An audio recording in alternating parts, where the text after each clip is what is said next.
Hello guys, commerce ലോഗ്സിൻ്റെ പുതിയൊരു ക്ലാസ്സിലേക്ക് സ്വാഗതം. നമ്മൾ ഇന്ന് ഡിസ്കസ് ചെയ്യുന്നത് ക്യാപിറ്റൽ സ്ട്രക്ചറും ക്യാപിറ്റലൈസേഷനും തമ്മിലുള്ള ഡിഫറൻസ് ആണ്. ക്യാപിറ്റലൈസേഷനെ പലരും പല രീതിയിൽ ഡിഫൈൻ ചെയ്യുന്നുണ്ട്.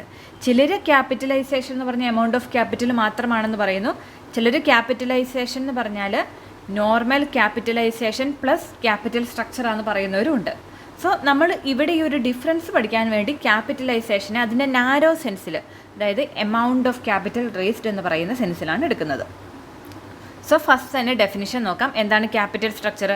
Mix of a companies long term ഡെപ്റ്റ് ആൻഡ് ഇക്വിറ്റി. ഇക്വിറ്റിയുടെയും ലോങ് ടേം ഡെപ്റ്റിൻ്റെയും മിക്സാണ് ക്യാപിറ്റൽ സ്ട്രക്ചർ. ക്യാപിറ്റലൈസേഷനോ ഈ ലോങ് ടേം ഡെപ്റ്റിൻ്റെ ഇക്വിറ്റിയുടെയും ടോട്ടലായിട്ടുള്ള എമൗണ്ട്, എത്ര രൂപയാണ് മൊത്തത്തിൽ റേസ് ചെയ്യേണ്ടതെന്നുള്ളതാണ് ക്യാപിറ്റലൈസേഷൻ. ഏതൊക്കെ സോഴ്സിൽ നിന്ന് റേസ് ചെയ്യണമെന്നുള്ളത് ക്യാപിറ്റൽ സ്ട്രക്ചർ. ഇനി ഫോക്കസ്, ക്യാപിറ്റൽ സ്ട്രക്ചറിൻ്റെ ഫോക്കസ് എന്താണ്? ഡെപ്റ്റും ഇക്വിറ്റിയും തമ്മിൽ ഒരു ബാലൻസ് മെയിൻറ്റെയിൻ ചെയ്ത് കോസ്റ്റ് ഓഫ് ക്യാപിറ്റൽ ഒപ്റ്റിമൈസ് ചെയ്യുക എന്നുള്ളത്. ക്യാപിറ്റലൈസേഷനോ ഓവർ ക്യാപിറ്റലൈസേഷനും അണ്ടർ ക്യാപിറ്റലൈസേഷനും ഒക്കെ ഒഴിവാക്കി correct, almost correct amount of capital raise ചെയ്യുക എന്നുള്ളത്. Next concept. ക്യാപിറ്റൽ സ്ട്രക്ചർ ഒരു ക്വാളിറ്റേറ്റീവ് കോൺസെപ്റ്റാണ്. കാരണം എവിടെയൊക്കെ ഇൻവെസ്റ്റ് ചെയ്യണം, ഏതൊക്കെ സോഴ്സസ് ആണ് നല്ലതെന്ന് ക്യാപിറ്റൽ സ്ട്രക്ചർ നോക്കുന്നുള്ളൂ. ക്യാപിറ്റലൈസേഷൻ ക്വാണ്ടിറ്റേറ്റീവ് ആണ്. കാരണം എത്ര എമൗണ്ട് എത്ര എമൗണ്ട് റേസ് ചെയ്യണമെന്നുള്ളതാണ് ക്യാപിറ്റലൈസേഷൻ ഡീൽ ചെയ്യുന്നത്. ഇനി ഇൻഫ്ലുവൻസിങ് ഫാക്ടേഴ്സ്.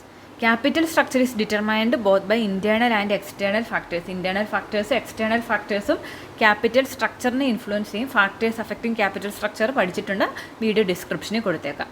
അതുപോലെ ക്യാപിറ്റലൈസേഷനെ ഇൻഫ്ലുവൻസ് ചെയ്യുന്നത് കോസ്റ്റ് തിയറി, ഏണിങ്സ് തിയറിയുടെ ബേസിൽ നമ്മൾ ഫിക്സ് ചെയ്യുക എന്നുള്ളതും, അതുപോലെ തന്നെ കമ്പനിയുടെ ഇൻറ്റേർണൽ ആയിട്ടുള്ള കമ്പനിക്ക് എന്തേരം വേണം, കമ്പനിയുടെ എക്സ്പാൻഷൻ, ഗ്രോത്ത്, അങ്ങനെ ഇൻറ്റേർണൽ ഫാക്ടേഴ്സാണ് ക്യാപിറ്റലൈസേഷനെ ഇൻഫ്ലുവൻസ് ചെയ്യുന്നത്.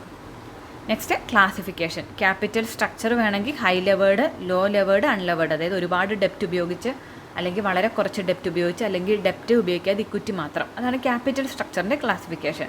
ക്യാപിറ്റലൈസേഷനോ എമൗണ്ട് ഓഫ് ക്യാപിറ്റൽ റേസ്ഡിൻ്റെ പേരിൽ under capitalisation, optimum capitalisation and over capitalisation എന്നിങ്ങനെ തരംതിരിക്കാം.